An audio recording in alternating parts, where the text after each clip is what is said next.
নমস্কার বন্ধুরা, আমি সুখেন দাস। আর আজ আমি তোমাদের তিস্তা নদী দেখাবো। গ্যাংটক থেকে ডুয়ার্স যাওয়ার পথে আমি সেবক ব্রিজ পর্যন্ত তিস্তা নদী পাবো। তো আমার পাশ দিয়ে, রাস্তার পাশ দিয়েই এই তিস্তা নদী বয়ে যাচ্ছে। কত খরস্রোতা নদী তোমরা দেখতে পাচ্ছ। চলো আমি একটু নিচের দিকে নামি, তোমাদের নদীটা আরও ভালো করে দেখাই।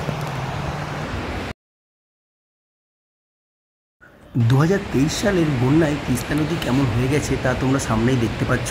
পাথরগুলো কীভাবে দূরে সরে গেছে, এবং আমাকে বলতে হবে না যে বন্যাটা কীরকম হয়েছিল, তোমরা খবরে সবাই দেখেছো। তো সেই নদীতেই আমি এখন নামছি। তো কিছু ছবি তুলবো এখানে, তারপর এখান থেকে আমরা ডুয়ার্স পেরিয়ে যাব। পাহাড়ের খরস্রোতা নদী, তাই জলের ফ্লো তোমরা দেখতে পাচ্ছ। কত বেগে জল বয়ে যাচ্ছে এবং ভয়ঙ্কর লাগছে তিস্তা নদীকে।